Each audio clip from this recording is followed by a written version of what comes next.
dignity of human life in Islam, where they're not in the high status of nobility and dignity. Human life, it is not easy to take at your own hands. It is like He has killed all of mankind. And if He saves the life of one human being, it is like He has saved the lives of all mankind.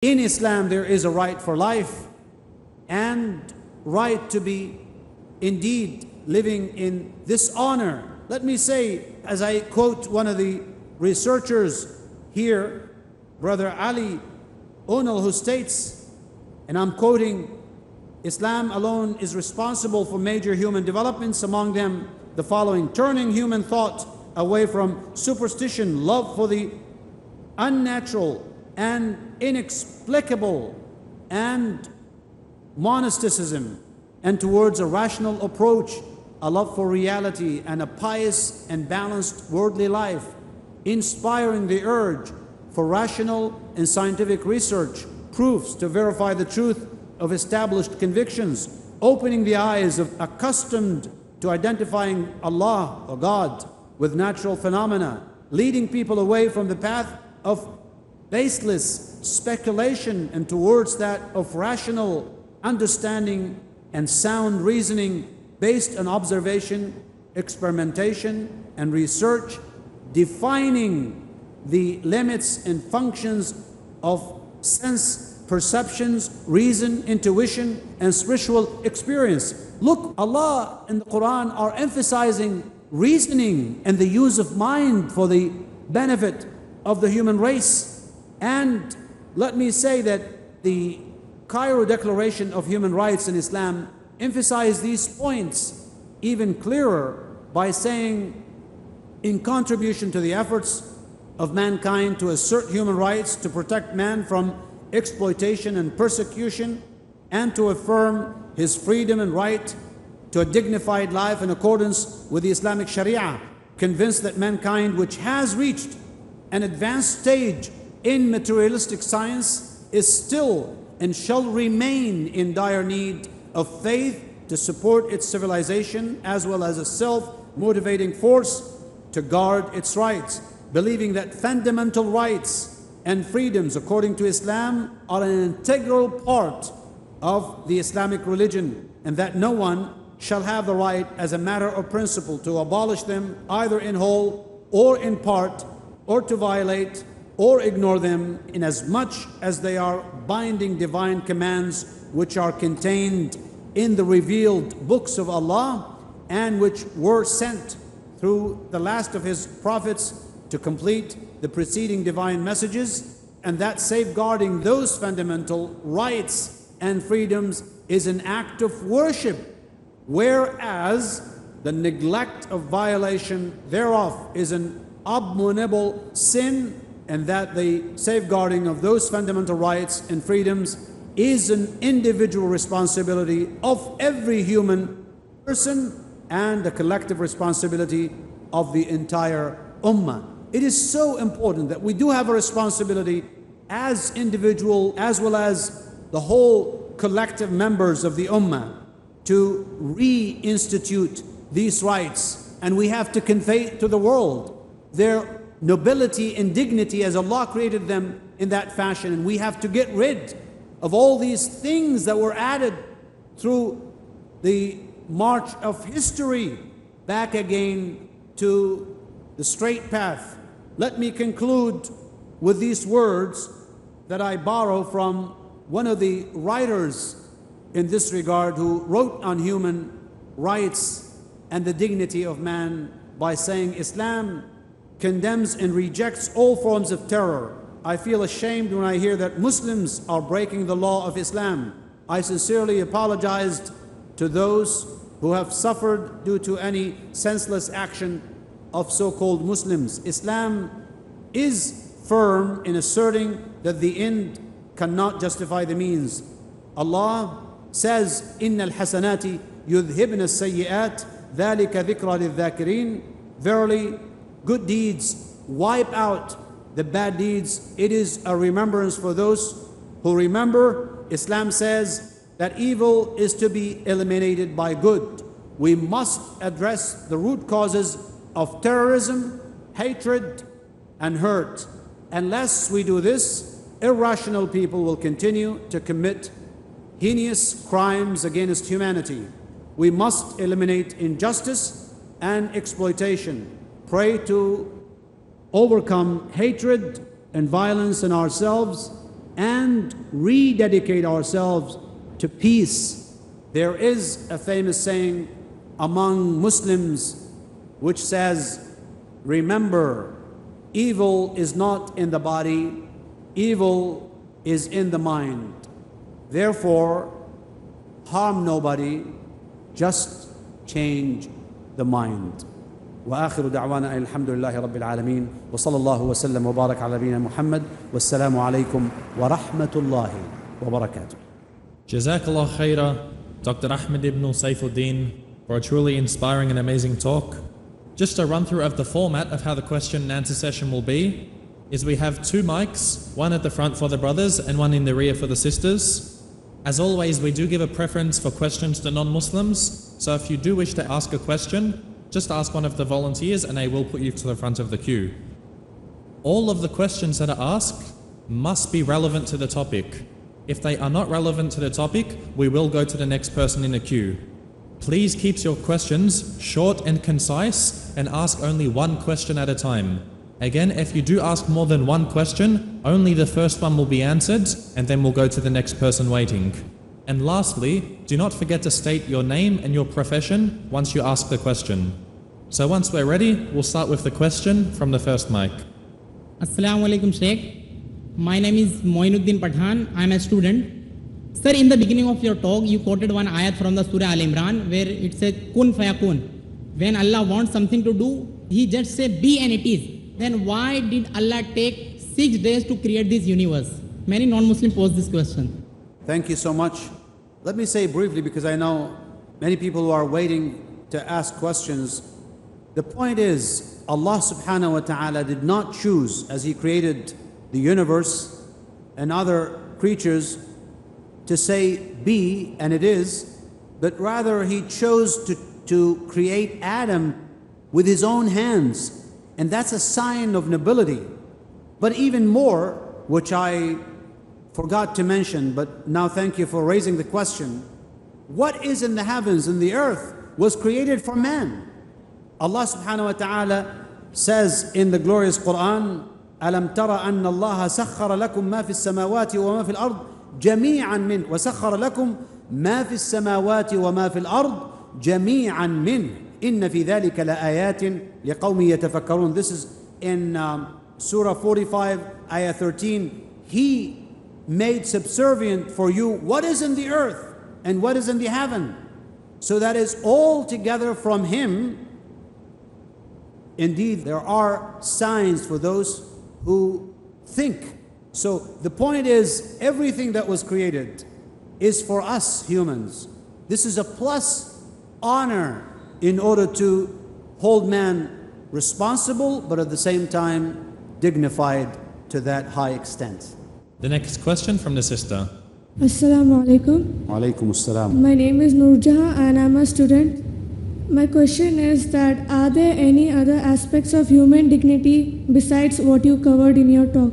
Well, there are many aspects, of course, but all is based on whether man is willing to stay in that high position where Allah created him and his offspring. Of course, as we stated, everything in this life was given to the service of man, and therefore this man is responsible for what he or she does in life.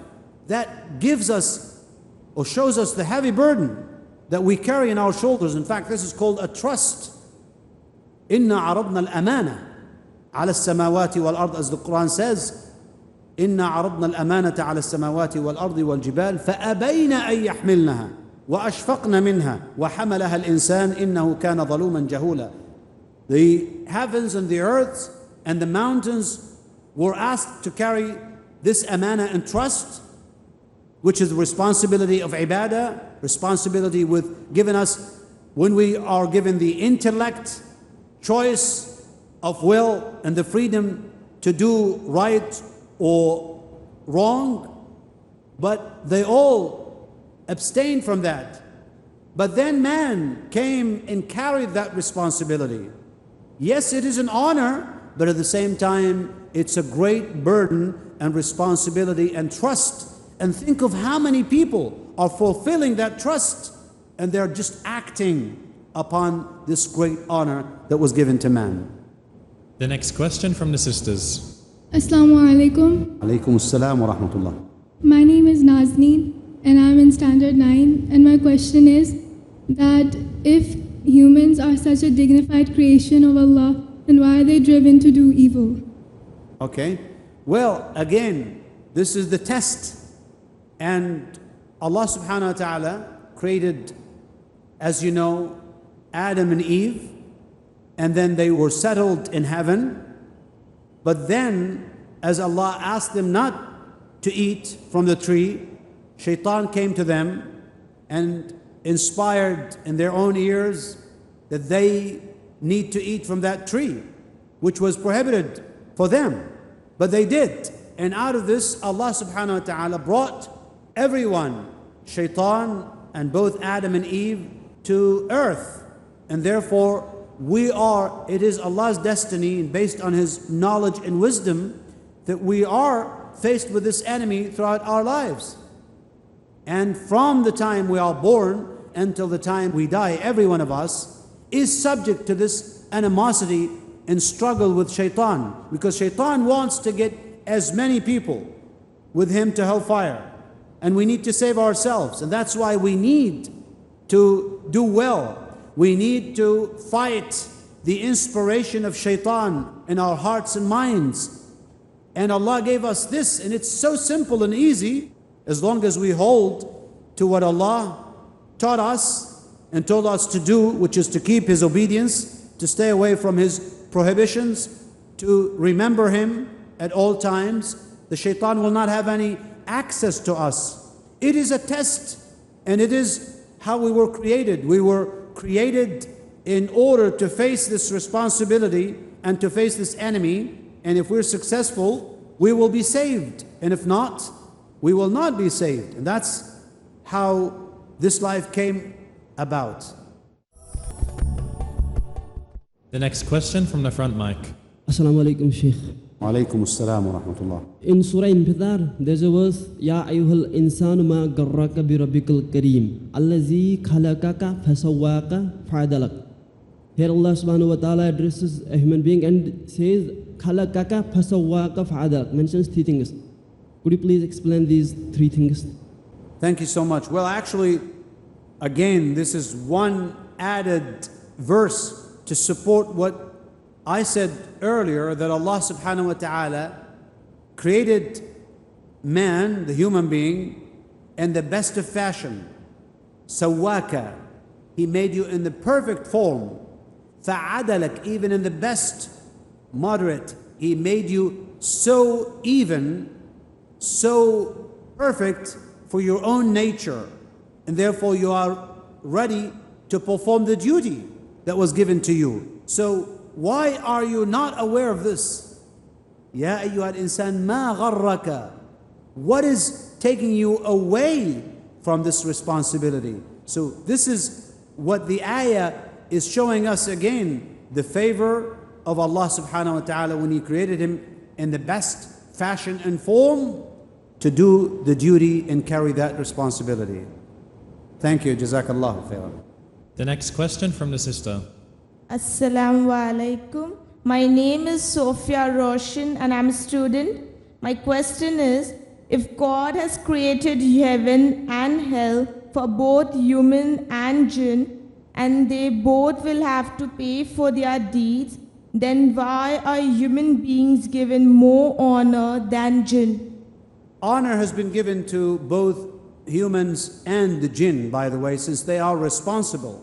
And in fact, jinn may have some other higher status than we do. Like Allah says in the glorious Quran, إِنَّهُ يَرَاكُمْ هُوَ وَقَبِيلُهُ مِنْ حَيْثُ لَا تَرَوْنَهُمْ.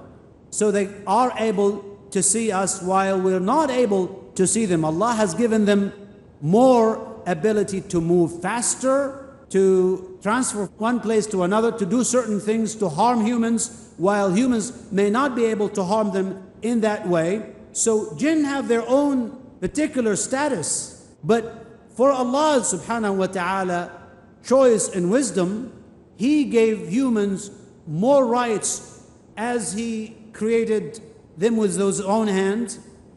Glory be to Him, in a way that fits His majesty. And also at the same time, He sent all prophets and messengers from among the humans. We don't know any jinn prophet or messenger. That's another status that was given to humans, and that's Allah's choice. We do not question what Allah did or why is He doing it, but we understand that jinn are again required to listen to the same messenger and prophet as Prophet Muhammad ﷺ was sent to both the humans and the jinn, and they are responsible as we are. Thanks. The next question from the front mic. Assalamu alaikum ya Sayyidi. Alaykum assalam wa rahmatullah. My name is Sayyid Faizullah Jilani. My question is it possible for us to establish Sharia court in India? And if yes, who can play a vital role in doing so? Thank you so much. Well, to answer this, I think the brothers in India are more eligible to answer this question than myself. I'm not aware of the circumstances in this country, but this is the duty and responsibility, and of course, they have the answer for this particular question. But let me say that in some Western countries, like the UK, some British influential figures even asked the government to allow Muslims to apply their own Sharia law upon Muslims, not upon the whole country, because that's not the right thing to do at one particular point where you force this on some other people. But that was a call to show that the Sharia would provide an atmosphere of establishing justice, protection, again, saving and protecting the 5 basic necessities as I mentioned earlier in the lecture. So from that aspect, this will provide that. But let me say again that the Muslims everywhere, whether in India or anywhere, need to educate themselves very well about Islam, about the environment, about how to coexist, how to relate to other people within their own country. Because again, I'm hurt by the fact that some people come and attack hotels and bomb these places and take hostages and kill innocent people. That is not the message of Islam. The message of Islam is to spread peace and to show the bright aspects that Islam brought to humanity. Not this. If you have your own particular cause, you could express it. If you feel that your cause is legitimate and right, you should show it in the best of fashion, not in this terrible way of expressing this disenchantment and unhappiness. The ends do not justify the means. And that's what I said at the end of my lecture regarding this particular point. Thanks. Jazakallah ya Sayyidi. The next question from the sisters. Assalamu alaikum. Alaykum assalam wa rahmatullah. I'm Misha. I'm in grade 9 and I'm asking this question on behalf of a non-Muslim sister. She said that there's a verse in the Quran, وَمَا خَلَقْتُ الْجِنَّ وَالْإِنسَ إِلَّا لِيَعْبُدُونَ. I have not created men and jinns except to worship me. The question is that if there are angels who worship Allah better than we do, then why did Allah create us?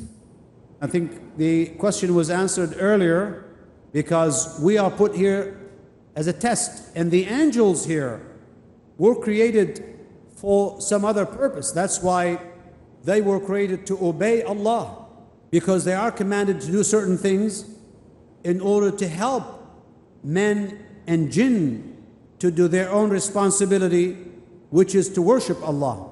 But for these angels, they were not created just to worship only, or to go through a test like we do. But we were created for this very particular purpose, where we have, because it's just like now when you go to the exams as you go to school, they give you the books and they teach you, and then they examine you at the end of the term or the year, right? Well, it's the same thing for us. We are put in this life to go through a test, and we will be asked on the Day of Judgment what we did in this life. And that's how we pass. It's just like this. This is a fact of life, and that's why we were created to worship Allah. But some do not abide by this.